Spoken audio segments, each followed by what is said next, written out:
Good morning, Tottenham fans. The Premier League is back. The international break really bores me. It's not great for content creators, especially as I don't really cover England too much. I'm not too interested in it, to be honest. I will watch the odd game here and there, but to be fair, it's quite boring. So I'm so glad that the Premier League is back. Tottenham have a London derby this weekend versus West Ham. So in today's video, I'm going to talk about why West Ham are no mugs, why Tottenham shouldn't be so confident, and I've got the stats to back that up. And also, I'll go through the Tottenham team, which I think that Frank will put out. And even though I think West Ham will be a lot better than most people are predicting, I still think Spurs can get a win here. And I'll let you know why. But if you're new here, please hit that subscribe button.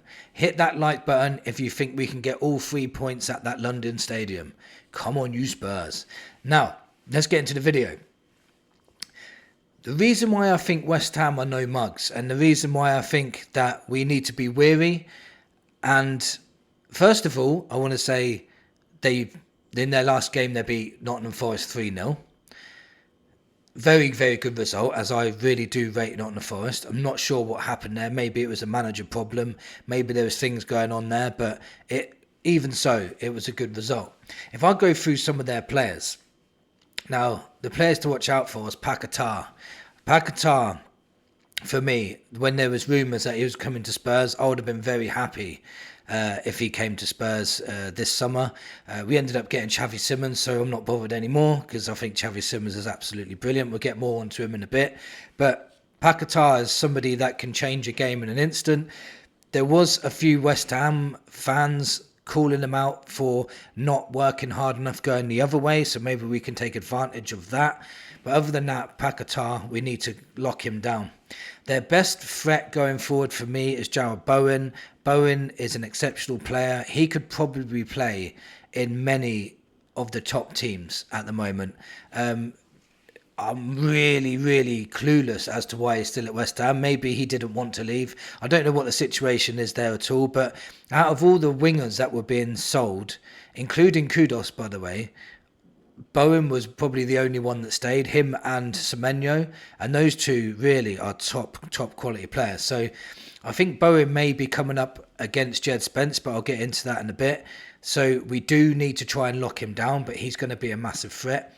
I do rate players like Ward-Prowse and Souček. Ward-Prowse, obviously from set pieces, very, very dangerous, and also from free kicks. People think that's all he does. That's not all he does. He is an athlete. He will not stop running. He's very technically gifted, very good on the ball, and got a good passing range. So we do need to make sure we get on him too. Souček, he was a very strong midfielder a few years ago. I don't think he is as strong now, but we'll find out on Saturday how good he is now. Defensively, I think it's probably the weakest point. If you look at Hermansen in goal, he is terrible. I know they've just signed Flappy Hansky again, but that must be desperate times if you're signing him back. So Hermansen, if we can get, obviously Thomas Frank really works on free kicks and set plays. So if we can get onto that goalkeeper, put him under pressure, that might be somewhere where we can hit their weakness. They have got some good defenders. Wan-Bissaka, I think he's a very good one-on-one defender. So I don't know which side he plays on now because he was playing on the right. I'm not sure if he plays on the left. If he plays on the left, he'll be up against Kudus, so that'll be something good to watch. So, and also they've got players like Somerville just coming back from injury, and I think Somerville, attacking wise, is going to bring a bit more to them. So you've got Paquetá, Bowen, Somerville. So going forward, they're going to be a big threat. I think Callum Wilson may even start this game because Callum Wilson has been playing pretty well when he's coming on. Honestly, I think he's very underrated. I think he's a very good player. If he didn't get injured all the time, he'd probably score 20 goals a season. So another player we need to watch out for. So going forward, West Ham very strong. I wouldn't be confident on them at the back. So they're not mugs, and on their day they can hurt people if the manager gets things right. Probably the weakness they have at the moment is because of their manager. He's not getting the best out of these players at the moment, but only time will tell. Graham Potter is probably walking on thin ice at the moment.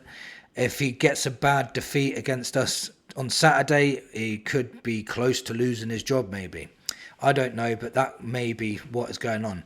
Another reason why Spurs shouldn't be massively confident is because we haven't beat West Ham at the London Stadium since 2019. 23rd of November 2019. Can you believe that? Put this into context. Dele Alli was playing in the number 10 for us and Jose Mourinho was our manager. That's how long ago it was since we beat West Ham away. So I would not take anything for granted. Also, the last 3 away games against West Ham have been 1-1. So if you want to go down the bookies and put 1-1 on, you've got a very, very good chance of that coming in at the moment. They always seem to show up against us as well. This is like their cup final. They always seem to put everything into this game. If Spurs want to win this game, they're going to have to do the same, in my opinion. So it's also the return of Kudus, and this is going to be big for him. They're going to be massive boos and chants, and I just want to see how he can handle that. I remember when he played against us for West Ham, and when he lost his head and he lost his temper, you know, he started slapping everybody on the pitch, ended up getting sent off, and they really got into his head. So maybe the players will be trying to wind him up because they know that's what kind of person he is, but he needs to use that to his advantage and maybe try and get yellow cards for the opposition or try and get them sent off by trying to skin them and let them try and take him out. It's going to be a big day for him. He needs to show his kahunas. He's going to have to show balls. He's going to have to show how strong mentally he really is. So the team I think Spurs are going to play against West Ham, and this is the reason why I think we can win as well. Vicario in goal, Spence at left back. Udogie is back, but I honestly think that Spence should not be dropped. He's been playing excellently, and I think he's one of the best one-on-one defenders in the league, and he's probably our best bet at shutting down Bowen. Romero at centre-back and Van der Ven, them two are exceptional partnership. Only letting 1 goal this season so far. Porro at right-back, and if Porro can get a chance to go forward, exceptional ball ability. Paulinho to sit in front of the back four. He's apparently he wasn't match fit yet, but he still had some good games for Spurs. If he can get fitter and fitter, he's going to be very vital for us in that middle. Sarr, I'd put him in the 8. I think Frank might put him in the 8. He had an exceptional international break. He scored 2 goals, man of the matches. I would keep him in just because of his confidence. We've just signed Xavi Simons. He's going to be coming in our number 10 role. He looks so good. He'll be, when we played Bournemouth, we didn't have that guy to link the attack up. We didn't have that threat going forwards, and it just kept coming back at our defence. Xavi will change that. I think he may play Tel on the left-hand side.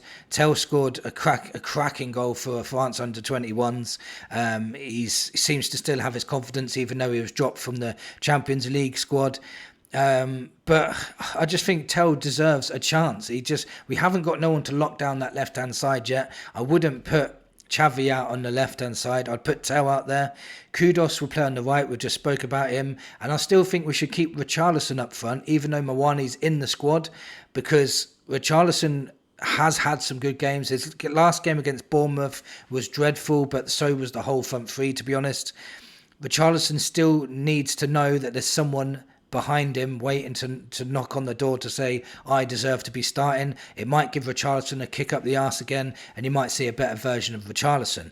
We're going to have a lot more ball going forward, in my opinion, so he will get chances, and if he can score goals, that's great. After about 60 minutes, I've noticed Richarlison tires. He starts slowing down. He's not as effective, and that's when the subs come in. The subs I would use is the subs that we've got available. We've got Mawani, he can come in for Richarlison. You've got Bergvall, Bentancur, depending on how the game's going, on who you bring in there. You've got your doggy there, so he can come in if Spence or Porro are getting tired, and you can swap them over as well. Odeberg, Gray, Danso. You know, all of a sudden we've got options even off the bench now to change things up. It's pretty decent, you know. We've still got players out at the moment that still ain't available. So it's looking pretty decent. If we can keep our team fit, then we can do things. But Regarding the game against West Ham, that side that I just mentioned, with players coming off the bench as well, really should be enough to beat West Ham. I've been confident of beating them at the London Stadium nearly every single season, and every single season I've been wrong. So 100% they are no mugs, 100% we shouldn't be too confident, and 100% we need to be playing our A game, because they will be. They will be absolutely up for this. Graham Potter knows he can't afford a big loss against another London rival, because his job will be on the line. If the players respond to him and respond to that, it's going to be a very, very tough game for us. My score prediction for this, I'm going to say, I've predicted a win every single year and been wrong, but I don't care. I'm going to be wrong again. Nah, I think it's going to be, I would say, I'm going to go for a 3-1 to Spurs. And it's not going to be an easy 3-1 either. It's either going to be 3-1 or 2-0. It's not going to be easy at all. It's not going to be a walkover. It's going to be a very close, tight game. A lot of physicality involved. Set pieces may win the day, to be honest. Frank will be really working on set pieces. I think it'll be West Ham's goalkeeper that will let them down, and I think that's, in the end, that's how Spurs are going to get over the line. Really hope I'm right. Let me know in the comments what your score prediction is versus West Ham. Do you think we can finally get a win for the first time since 2019 at the London Stadium? I really hope so. But just remember, they are no mugs, and we just need to show them a little bit of respect, even though it is West Ham. And I don't really want to blow bubbles up their ass, but I don't want to be too cocky either. Thank you for watching. Come on, you Spurs.